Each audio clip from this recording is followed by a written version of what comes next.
Bismillahirrahmanirrahim. Assalamualaikum warahmatullahi wabarakatuh. Alhamdulillah, wassalatu wassalamu ala rasulillah wa ala alihi wa ashabihi wa man tabi'ahum bi ihsan ila yaumil ba'd. Jemaah salat maghrib rahimakumullah. Pekan lalu kita sampai pada hadis Umar menawarkan Hafsah kepada Utsman ketika Hafsah menjanda, sudah selesai masa iddahnya, kemudian Utsman menduda. Singkat cerita, Utsman belum ada keinginan menikah. Kemudian Umar menawarkan Hafsah kepada Abu Bakar. Abu Bakar tidak ada jawaban sampai tiba waktunya Nabi melamar Hafsah. Alasan Abu Bakar tidak menjawab kemarin kenapa? Karena Abu Bakar telah mendengar Nabi menyebut-nyebut nama Hafsah. Faedahnya di sini apa? Betapa Abu Bakar menjaga rahasia Nabi, ya. Sebenarnya ketika Umar nawarin Hafsah, bisa aja bicara ya. Saya bukannya nggak mau sama Hafsah, tapi saya udah dengar Nabi nyebut-nyebut nama Hafsah. Nanti deh kalau Nabi nggak jadi sama Hafsah saya maju. Bisa aja ya. Tapi Abu Bakar memilih diam dalam rangka apa? Menjaga rahasia Nabi, menjaga nama baik Nabi, ya. Karena di akhir kan Abu Bakar cerita, kalau Nabi nggak jadi saya maju. Subhanallah. Lau tarakahan nabiyyu laqabiltuha, kata Abu Bakar. Seandainya Nabi meninggalkan Hafsah, aku akan menerimanya. Jadi syahidnya di mana, Pak? Abu Bakar menjaga rahasia Nabi. Yang berikutnya, ketika suatu hari Nabi duduk di antara istri-istrinya, ini yang cerita Aisyah ya. Fa'aqbalat Fatimatu binti Rasulullah sallallahu alaihi wasallam. Datang Fatimah.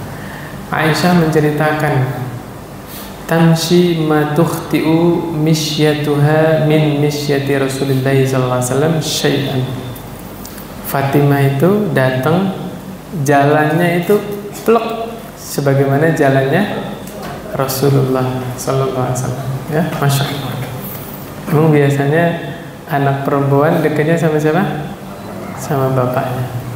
Fatimah ini jalannya sebagaimana jalannya Rasulullah SAW. Falamma ra'aha rahhaba biha wa qala marhaban bibnati thumma ajlasaha an yaminihi aw an shimalihi. Singkat cerita, Nabi gembira dengan kedatangannya Fatimah. Kemudian Fatimah duduk di mana? Aisyah cerita, pokoknya duduk di sisi Nabi, entah di kanan atau di kirinya, pokoknya duduk di sisi Nabi. Thumma sarraha fabakat bukaan syadidan. Fatimah duduk di sebelah Nabi, Nabi bisikin Fatimah. Padahal di situ banyak istri-istri Nabi. Ini faedahnya, Pak. Aisyah menyebutkan istri-istri Nabi. Faedahnya apa? Karena ada larangan kalau lagi bertiga, yang dua bisik-bisik, boleh nggak? Nggak boleh. Nah di situ Nabi bisikin Fatimah, berarti Nabi sedang tidak bertiga. Ada istri Nabi yang lain. Boleh tidak? Boleh. Kalau lebih dari 3, silakan. Mungkin ada keperluan yang nggak bisa diketahui oleh yang lain, gitu kan? Tapi kalau bertiga, yang 2 bisik-bisik bisa menimbulkan kecurigaan. Jangan-jangan ini ngomongin yang 1. Jelas ya? Subhanallah, ini Aisyah ini jeli ya, teliti, masya Allah. Yang menarik, Nabi bisikin Fatimah sebentar, Fatimah ya, fabakat bukaan syadidan. Fatimah nangis sejadi-jadinya. Bukan sekedar sedih keluar air mata, enggak, nangisnya betul-betul menangis, sedih. Falamma ra'a jaza'aha sarraha as-saniyata fadhahikat. Nabi melihat Fatimah nangis banget, akhirnya dibisikin lagi. Bisikan yang kedua ini, setelah dibisikin, fadhahikat, Fatimah tertawa. Bukan senyum, bukan berseri-seri, tapi apa? Tertawa. Ingat apa, Pak? Habis nangis, ketawa. Lanjutannya, Pak? Makan gula Jawa. Enggak mungkin Fatimah makan gula Jawa ya. Faqultu laha khassaki Rasulullah sallallahu alaihi wasallam min baini nisa'i bisirrari thumma anti tabakina. Falamma qama Rasulullah sallallahu alaihi wasallam sa'altuha ma qala laki Rasulullah sallallahu alaihi wasallam. Ya. Maka bayangin, Pak, di situ ada istri Nabi. Nabi bisikin Fatimah nangis. Nabi bisikin Fatimah ketawa. Kira-kira penasaran nggak, Pak? Penasaran. Aisyah penasaran, Pak, nanya kepada Fatimah. Fatimah, tadi Nabi ngomong apa? Ya. Apa kata Fatimah? Ma kuntu li ufshiya ala Rasulillah sallallahu alaihi wasallam sirrahu. Tidak mungkin aku menyebarkan rahasia Rasulullah SAW. Rahasia, bahasa kita gitu ya. Aisyah nanya, Fatimah, tadi Rasul bilang apa? Rahasia. Begitu. Terjemahan kitanya begitu ya. Ya. Kemudian, falamma tuwfiya Rasulullah SAW, qultu azamtu alayki bimali alayki minal haqq. Lamma haddas ini maqala laki Rasulullah SAW. Ternyata setelah kejadian itu, ya kira-kira setengah tahunan lebih lah, ya pokoknya takriban nisbus sana ya.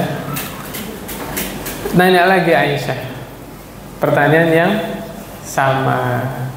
Ketika Nabi sudah meninggal, baru Aisyah menceritakan. Ya sudah bukan ini lagi, sudah bukan rahasia lagi. Justru kalau nggak cerita, nanti kena hadis ya, Pak? Menyembunyikan ilmu. Makanya di kitab Tauhid ada hadis yang luar biasa itu, yang diriwayatkan oleh Mu'adz bin Jabal. Masih ingat nggak? Yang ma haqqul abdi 'ala Allah wa ma haqqullah 'alal abdi itu loh. Wahai Mu'adz, tahu nggak hak Allah atas hambanya, hak hamba atas Allah? Ditanya, dijelaskan oleh Nabi, hak Allah atas hambanya adalah supaya hambanya menyembah Allah saja, jangan menyebutkan Allah dengan sesuatu pun. Kalau itu terjadi, maka hak hambanya, Allah tidak akan mengazab hambanya yang tidak berbuat syirik. Gembira itu Mu'adz bin Jabal. Bayangin, ini hadis sangat luar biasa yang memotivasi setiap orang yang pernah berbuat salah. Ya, hambanya punya hak apa, Pak? Tidak diazab oleh Allah. Bagi siapa? Yang tidak berbuat syirik. Kabar gembira bukan? Kabar gembira. Kata Mu'adz, afala ubashirun nas ya Rasulullah sallallahu alaihi wasallam. Boleh enggak saya kabarkan manusia? Kata Nabi apa? Jangan. Kenapa? Nanti banyak manusia yang malas beribadah, yang bergantung pada hadis ini. Yang penting enggak berbuat syirik, dia bermaksiat. Akhirnya ada enggak orang kayak gitu? Banyak. Sampai ketika Nabi SAW wafat, Mu'adz bin Jabal hampir meninggal, hadis ini disampaikan oleh Mu'adz dalam rangka apa? Khawatir menyembunyikan ilmu. Makanya ketika Rasulullah SAW wafat, Fatimah ditanya lagi sama Aisyah dengan pertanyaan yang sama, cerita nggak? Cerita. Apa yang bikin Fatimah menangis sejadi-jadinya? Betul. Nabi cerita ke Fatimah, hai Fatimah, biasanya Jibril datang kepadaku, aku menyetorkan Quran, menyetorkan hafalannya setahun sekali. Kapan ini waktunya? Ramadan. Ya. Nah ini tahun ini Jibril datang 2 kali. Nabi nyetorkan seluruh hafalannya 2 kali, Pak. Ini ada sunnahnya, Pak. Teman-teman yang punya hafalan Ramadan disetorin semua hafalannya. Oke?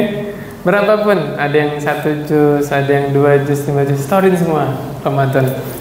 Mudah-mudahan Ramadan berikutnya ada nambah hafalannya terus setiap tahun. Nabi bilang kepada Fatimah, tahun ini Jibril datang kepadaku 2 kali. Aku setoran hafalan 2 kali, ya, 2 Quran, ya, 2 kali setoran. Aku mengira tahun ini adalah ajalku. Oh, siapa yang nggak nangis? Bu, Pak, seorang anak dikabarkan ayahnya akan meninggal. Ya, bayangin siapa yang nggak nangis, ya kan? Apalagi Fatimah kecintaannya kepada ayahnya sangat besar, makanya nangisnya luar biasa. Terus yang bisikan kedua, ya, saya ceritain yang kedua dulu, baru nanti balik lagi ya. Ada faedah yang besar ini, masya Allah. Ya Fatimah, amma tardaina an takuni sayyidatan nisa'il mu'minin. Wahai Fatimah, kamu nggak ridho kalau kamu menjadi pemimpin wanita dari kalangan orang-orang beriman. Masya Allah. Siapa yang nggak senang? Ya, nanti di surga Fatimah jadi apa? Pemimpinnya. Pemimpin siapa? Wanita-wanita mukminah. Makanya tertawa Fatimah. Nah, balik lagi ke atas ya. Ketika Nabi kabarkan dekatnya ajalnya Nabi, coba kita hitung dari Ramadan ya. Habis Ramadan apa? Syawal, Dzulqa'dah, Dzulhijjah, Muharram, Safar, Rabiul Awal. Bener nggak? Tadi saya bilang gimana? 6 bulan kemudian Nabi meninggal, ya kan? Bener ya? Jadi Ramadan itu distorkan 2 kali, Rabiul Awalnya Nabi meninggal ya, sallallahu alaihi wasallam.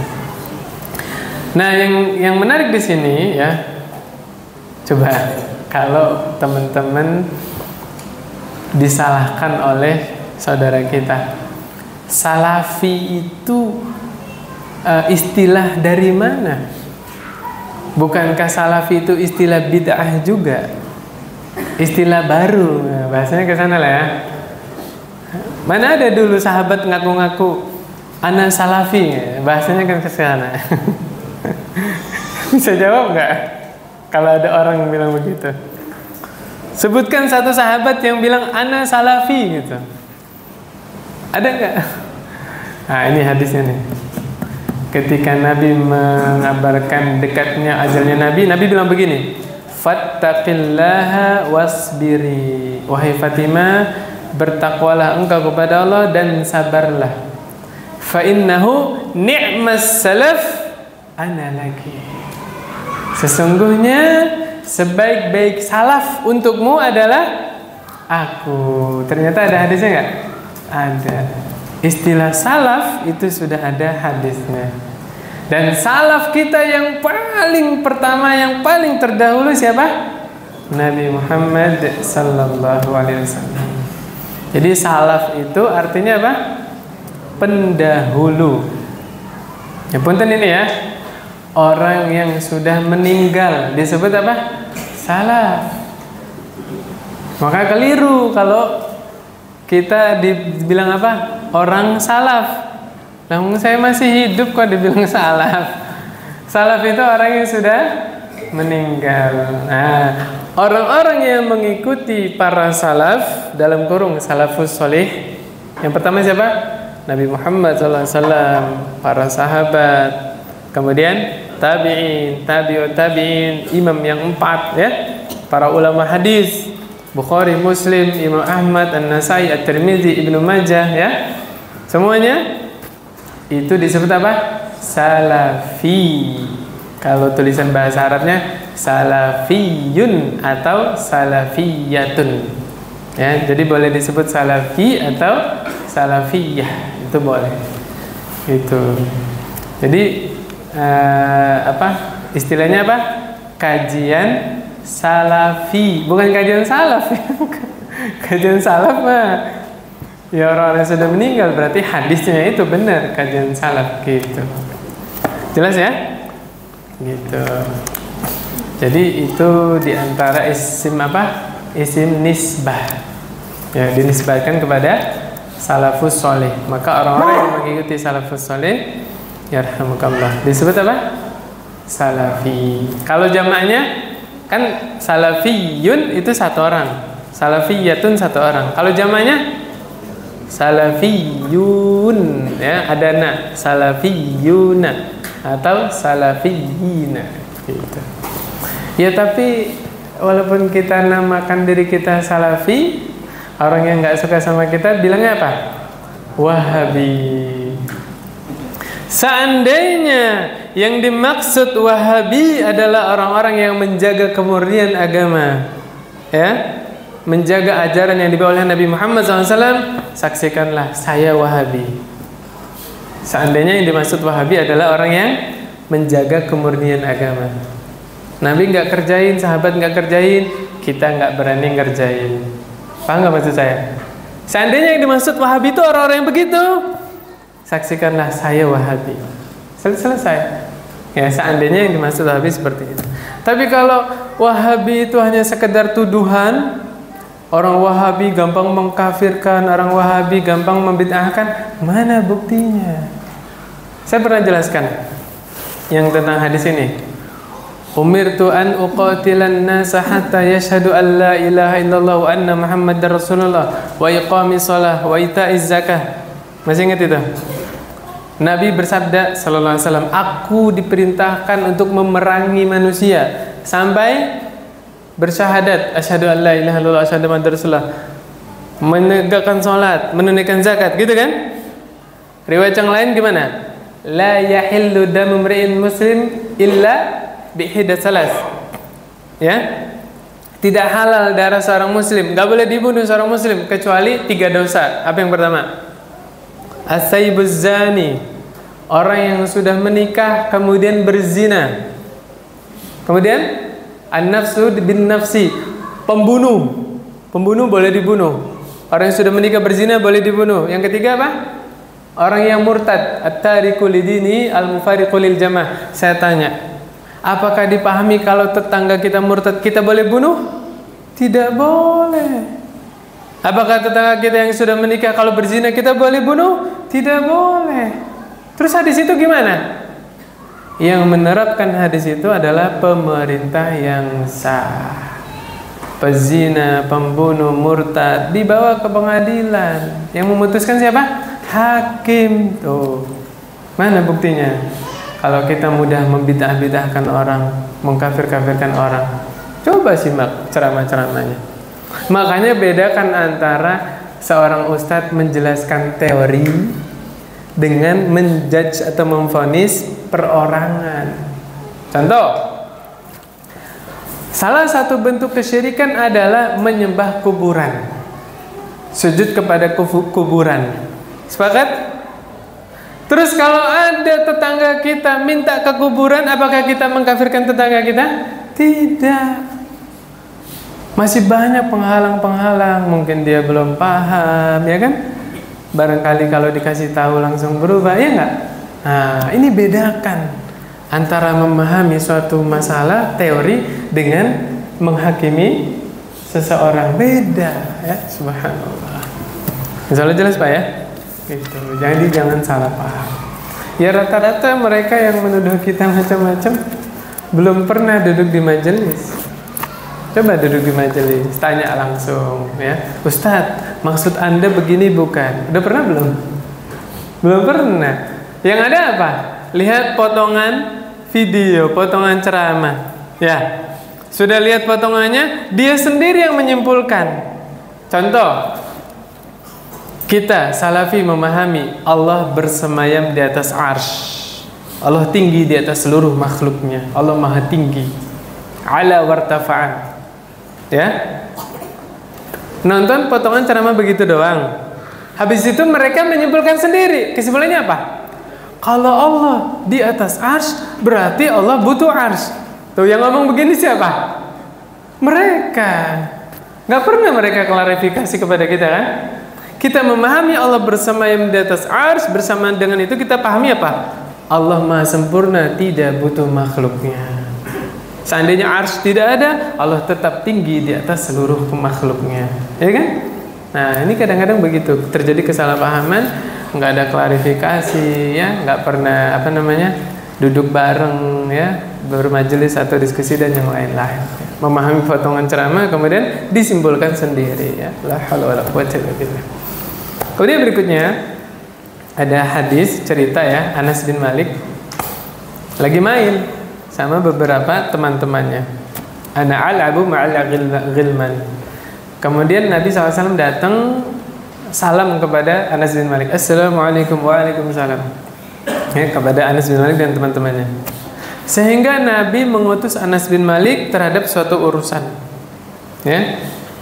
Gara-gara Anas bin Malik disuruh sama Nabi punya keperluan, Anas bin Malik pulang terlambat. Ditanya dong sama ibunya. Ya, Bapak dulu waktu kecil kalau pulang telat ditanya nggak sama ibunya? Ditanya dong. Dari mana kamu? Kok jam segini baru pulang gitu kan? Anas bin Malik jawab, ya. Ya ba'atsani Rasulullah sallallahu alaihi wasallam li hajah. Aku tadi disuruh sama Rasul terhadap suatu keperluan. Ummu Sulaim, siapa Ummu Sulaim? Ibunya Anas bin Malik, ya. Ditanya, mana tadi? Mah hajatun. Apa keperluannya Rasulullah SAW? Apa kata Anas bin Malik? Innaha sirrun. Ya, rahasia.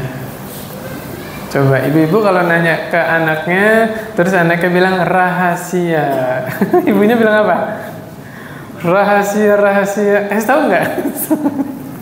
Sama mama rahasia gitu ya. Lihat Muslim jawab apa? La tukhbiranna bisirri Rasulillah. Jangan kasih tahu siapa-siapa rahasianya Rasulullah.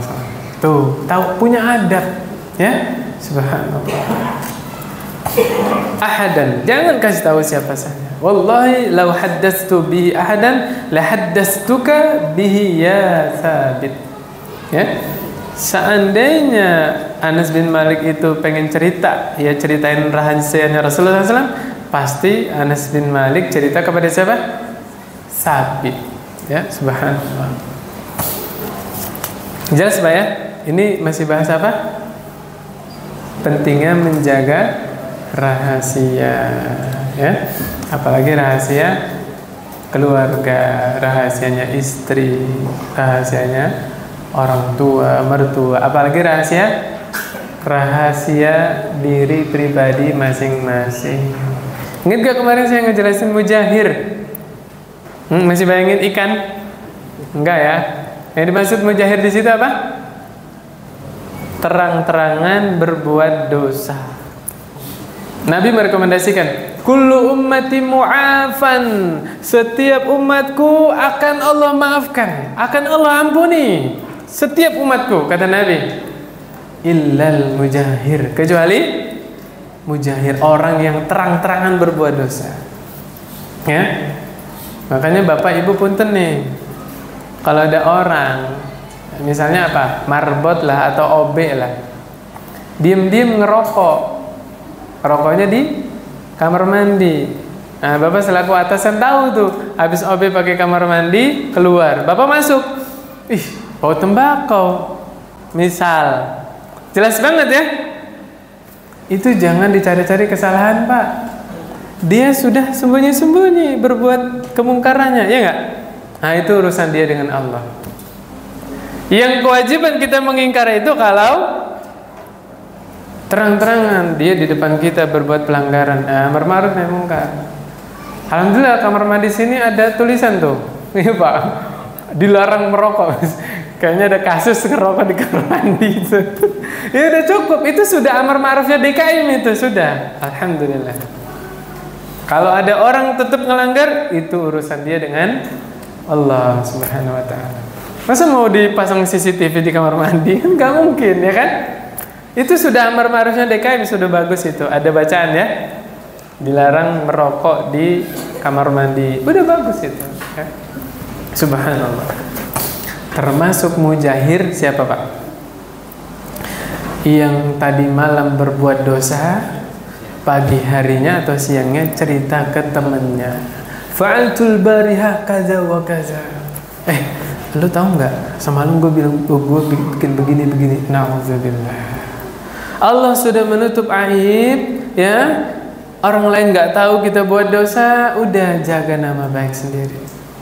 Berhenti dari dosa, taubat, mudah-mudahan Allah ampuni, selesai. Gitu ya. Tidak dianjurkan kita menceritakan aib, ya. Pengakuan dosa itu agama mana? Masih ingat nggak? Agama mana? Nah, agama sebelah sana kan. Kalau habis berbuat dosa, datang ke tempat ibadahnya, ya, curhat sama pemuka agamanya. Ya, curhat, bayar deh, bayar nggak? Habis curhat begitu, besok ketemu. Kan biasanya dari sebelah dinding ya. Allahu Akbar, la ilaha illallah. Islam tidak begitu, ya. Saya nggak sebut ini soalnya direkam, Pak. Kalau nggak direkam saya sebut agamanya, saya sebut agama. Ya, insya Allah udah paham semua lah. Yang berikutnya menepati janji. Surah Al-Isra ayat 34. Wa aufu bil ahdi innal ahda kana mas'ula. Ya, penuhi janji. Ini udah dibahas kemarin ya. Wajib memenuhi janji, sumpah atau nadar. Syaratnya apa tadi? Tidak mengandung maksiat. Tapi kalau janjinya tersebut adalah sesuatu yang mubah, oke? Kalau ada sesuatu yang lebih maslahat, lebih baik dia ambil yang lebih maslahat. Sebagai gantinya apa? Janjinya tadi dibayar kafarat. Masih ingat ini? Nah, ini juga pesan buat kita semua supaya kita tidak bermudah-mudahan dalam masalah janji. Dulu ibu-ibu nyuapin apa? Anaknya nggak mau makan. Kalau nggak makan nanti mama telepon polisi nih. Akhirnya mau makan. Besok lagi gitu lagi. Anaknya beneran nggak mau makan sampai nangis-nangis. Wajib telepon polisi. Ayo. Loh, janji kan? Loh, ini balik tuh. Surah Al-Isra ayat 34. Ayo gimana? Terus kalau nggak telepon polisi gimana? Bayar kafarat. Nah, kemarin udah dijelasin kafaratnya ya. Kasih makan 10 orang miskin atau pakaian 10 orang miskin atau merdekakan budak. Kalau nggak sanggup tiga-tiganya itu, salah satunya nggak sanggup, ngapain? Puasa 3 hari. Ibu-ibu yang dulu janji sama anaknya puasa 3 hari. Bapak-bapak juga pernah janji nggak? Nanti ditanya di hadapan Allah. Ayo, suami-suami punya janji sama istrinya, tunaikan janjinya. Kalau memang tidak mampu menunaikan, baru bayar kafarat, gitu ya.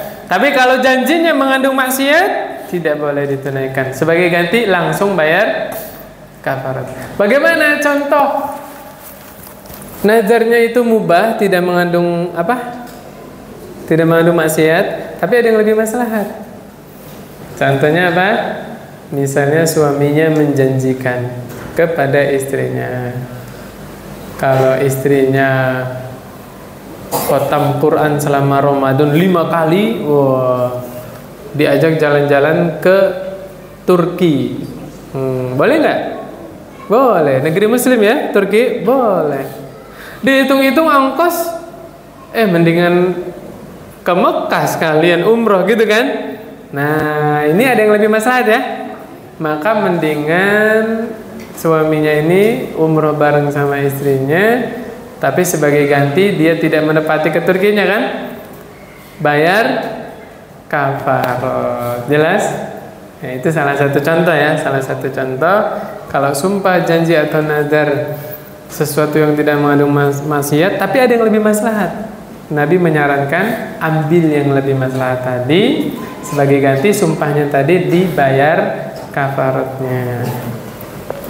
Kemudian terkadang kala janji itu bukan sama makhluk doang, sama siapa? Sama Allah. Ya, pernah nggak janji sama Allah? Ayo, saya kira setiap manusia kayaknya pernah deh janji sama Allah. Ya, nah itu biasanya nazar, ya kan? Ya Allah, kalau begini nanti saya begini, ya nggak? Kalau proyeknya goal nanti saya begini, ya kan? Nah itu juga janji, ya, nazar. Maka tunaikan. Surah An-Nahl ayat 91. Wa aufu bi'ahdillahi idza ahadtum. Surah Al-Maidah ayat 1 juga sama, ya. Nah ini yang menarik nih Pak. Al-bayyi'ani bil khiyari ma lam yatafarraqa. Dua orang lagi transaksi jual beli. Berarti yang satu beli, yang satu nggak mungkin dua-duanya beli ya. Lagi transaksi. Nah itu kalau belum berpisah masih ada pilihan antara melanjutkan jual belinya atau membatalkan. Jadi yang jual, kalau yang belinya itu nggak jadi beli, jangan kecewa, sabar. Ada pahala di dalam kesabaran yang tersebut. Allah cinta sama orang-orang yang sabar. Ketika jual beli terus yang belinya nggak jadi ya, ada pahala di sisi Allah. Sabar, selama dua-duanya jujur. Gitu, jelas ya. Jadi di dalam Islam memang ada pilihan. Masalahnya kalau Bapak ke supermarket, barang yang sudah dibayar tidak boleh dikembalikan. Nah, itu menyelisih syariat. Di dalam syariat, walaupun sudah bayar, kalau belum berpisah boleh dikembalikan tidak? Boleh. Terus gimana tuh? Ayo. Nah, ini pentingnya para pedagang, para pebisnis ya, belajar fikih jual beli. Jangan sampai kita melanggar syariat. Ya, subhanallah. Kemudian berikutnya surah As-Saff ayat 2 ayat 3. Aduh, ini ayat yang berat ini, Pak. Ya, berat. Apalagi bagi para dai, bagi para orang tua. Apa kata Allah? Ya ayyuhalladzina amanu lima taquluna ma la taf'alun. Wahai orang-orang beriman, mengapa kalian berucap apa yang kalian tidak lakukan? Ayo. Bapak nyuruh anaknya hafiz 30 juz. Bapak hafal enggak 30 juz? Ayo. Berat enggak? Hati-hati ya. Jangan pintar apa? Nyuruh ya. Anak itu butuh apa? Contoh. Ada prinsip yang bagus di kalangan masyarakat awam. Prinsipnya gimana? Anak saya gak boleh sama seperti saya. Anak saya harus lebih baik daripada saya. Betul? Bapaknya dulu cuman sampai Iqra 6, gak lanjut ngaji lagi di masjid, di musola. Gara-gara apa? Udah SMP. Nah, rata-rata begitu tuh. Kalau udah SMP berhenti ngaji, betul nggak? Nah, di SMP di masjid, di musola habis maghrib ya, TPA gitu kan? Oh, anak saya harus bagus tahsinnya. Kelas 2 SD, 3 SD harus sudah tadarus. Bagus nggak? Bagus. Tapi evaluasinya ya, kenapa anaknya doang yang belajar ngaji? Bapak-bapak yang udah punya istri, punya anak, emang nggak boleh belajar tahsin? Boleh nggak Pak? Boleh. Nah, maka evaluasinya apa? Ayo bareng-bareng belajar sama anaknya. anaknya belajar tahsin, bapaknya juga, ibunya juga belajar tahsin. Sehingga nanti bisa membarengi anaknya belajar di rumah. Gitu ya. Bapak Ibu yang dirahmati Allah Subhanahu wa taala, anak-anaknya masih SD, sekolahnya sekolah IT diniyah kan? Manfaatkan. Ada buku paketnya kan? Ayo barengin anak-anaknya sambil belajar juga. Ya. Nah, sambil dibaca itu buku dunianya kan? Ketika anaknya nanya juga nanti bapaknya bisa jawab gitu, ya. Jangan pinter apa? Nyuruh, ya. Anak itu butuh apa? Contoh. Apa kata Allah? Kabura maqtan 'indallahi an taqulu ma la taf'alun, ya. Sungguh besar kebencian di sisi Allah jika apa? Kalian mengatakan sesuatu yang tidak kalian kerjakan. Lah, ini kan lagi bahas menepati janji. Kok bawain ayat ini? Enggak ada yang nanya. Karena saya yang nanya berarti jamaah yang jawab. Kenapa? Ternyata ayat ini ada asbabun nuzul. Asbabun nuzulnya itu sebagian orang di zaman Rasul, ya, saya belum baca lagi tafsirnya, ini yang dimaksud sahabat atau orang munafik nggak tahu. Itu berangan-angan ingin jihad. Kalau ngobrol tuh ya, kalau ngomong tuh kayaknya dia paling, kalau ada panggilan jihad dia paling pertama gitu tuh. Pas turun ayat seruan jihad, sebagian orang nggak mau berangkat, sebagian orang berangkat tapi berat hatinya. Maka turun ayat ini. Jangan pinter ngomong, ya. Nah, berarti hati-hati nih kalau kita bicara, ya. Terus gimana? Sebagian orang gara-gara ayat ini takut amar ma'ruf nahi mungkar. Ayo, ya. Misalnya nih teman-teman ada pengen mengingkari kemungkaran yang dikerjakan temannya. Aduh, keluarga saya aja belum benar. Iya nggak? Diri sendiri dulu lah, keluarga sendiri. Akhirnya nggak amar ma'ruf nahi mungkar. Itu salah satu syubhat. Nah, kita jawab. Seandainya kita boleh amar ma'ruf nahi mungkar, nunggu diri pribadi sempurna, baik. Emang ada orang sempurna, Pak? Saya tanya, ada nggak? Gak ada. Seluruh kaum muslimin itu imannya kadang naik, kadang turun, kadang benar, kadang berbuat salah, betul nggak? Emang ada nih orang udah bagus nih soleh, keluarganya benar semua, ada? Gak ada. Contoh, Nabi Nuh, istrinya kafir, anaknya kafir. Seandainya nunggu keluarganya benar semua, Nabi Nuh nggak akan berdakwah, iya nggak? Nah, Nabi Ibrahim, ya kan? Sambil berjalan, yang benar sambil berjalan. Amar ma'ruf nahi mungkar jojong, memperbaiki diri pribadi juga jojong. Sambil ngajak keluarga kepada kebenaran juga lanjut, gitu ya. Jadi kalau kita bisa handle semuanya, kenapa harus milih, ya kan? Demikian. Bapak Ibu yang dirahmati Allah Subhanahu wa taala, tahu istilah munafik? Tahu Pak? Siapa yang berani mengklaim bahwa dirinya bersih dari sifat munafik? Ada nggak? Nggak ada. Oke? Ini alasannya nih. Kata Nabi SAW, ayatul munafiqi salas. Tanda-tanda kemunafikan itu ada berapa? 3. Idza haddatsa kadzaba. Apabila berbicara bohong. Kalau ngomong tuh bohong. Apabila berjanji ingkar. Wa idza wa'ada akhlafa. Yang terakhir, wa idza tumina khana. Apabila diberi amanah atau dipercaya, ngapain dia? Khianat. Coba jujur, jamaah ini semuanya termasuk saya yang ngomong, ada yang nggak pernah bohong dari lahir? Ayo, semua kita hadir pernah berbohong. Yang ngomong di depan ini juga pernah berbohong. Ada yang nggak pernah ngingkarin janji? Nggak, semua pernah mengingkari janji, ya kan? Ada yang nggak pernah berkhianat? Semua pernah berkhianat. Terus gimana? Kita semua munafik? Nah, munafik itu dibagi menjadi dua.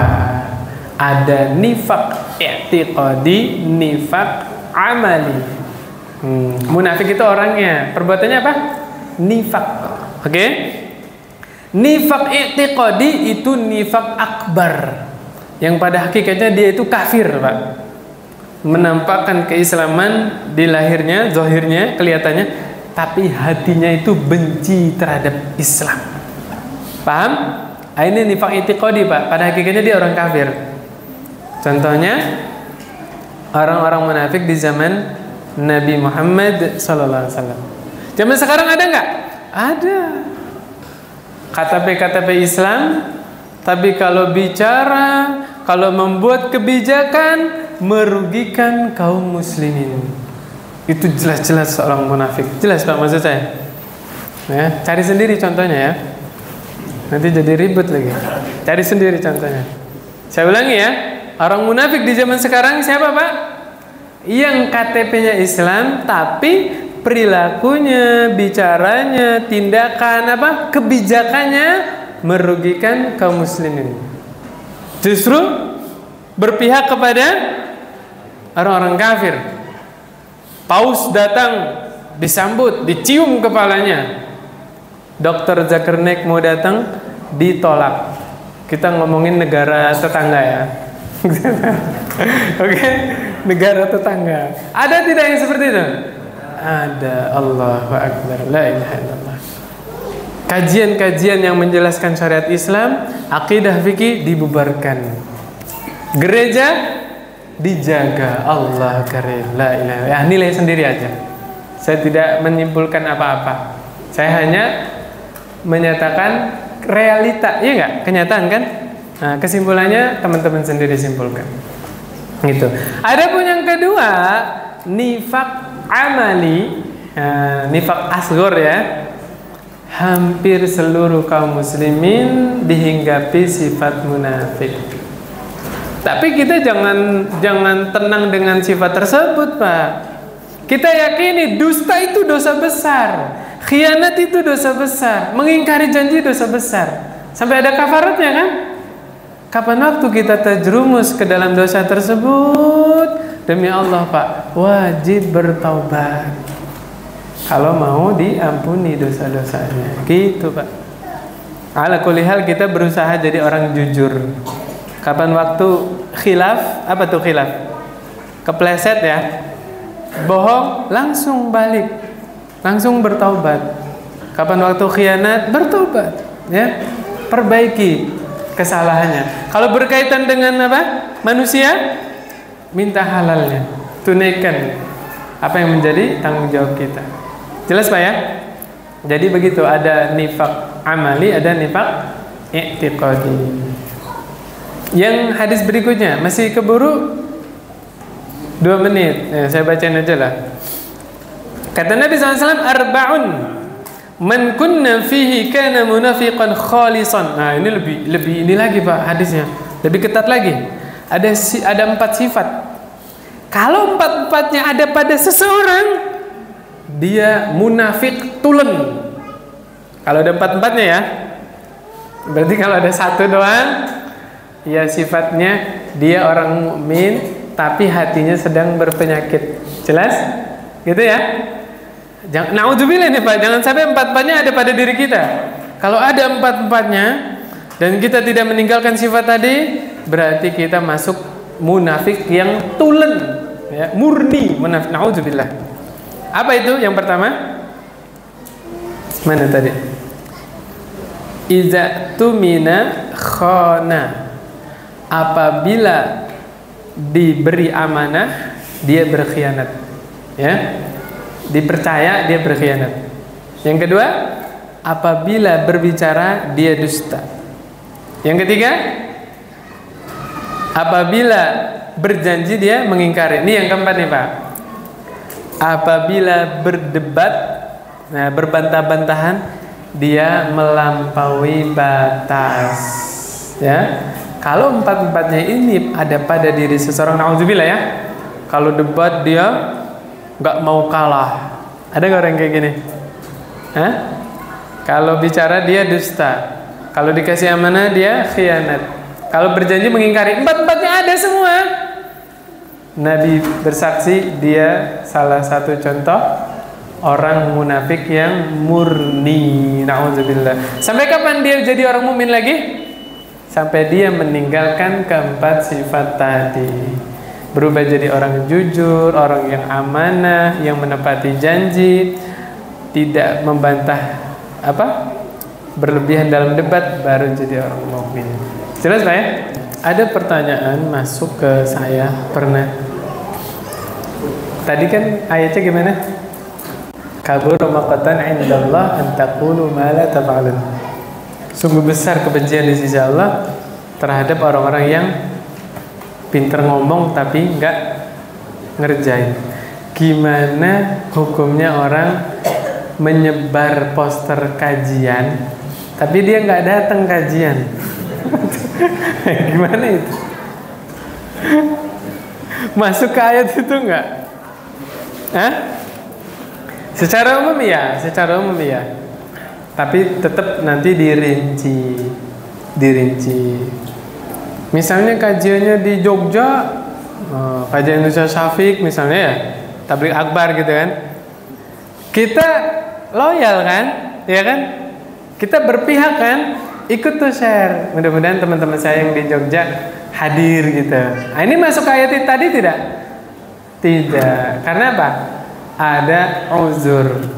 Jadi kalau kita sebar kajian tadi, qadarullah nih, kita ada uzur, nggak bisa datang, ya. Apa namanya? Namanya uzur ya Pak ya? Mau gimana? Gitu, jelas ya?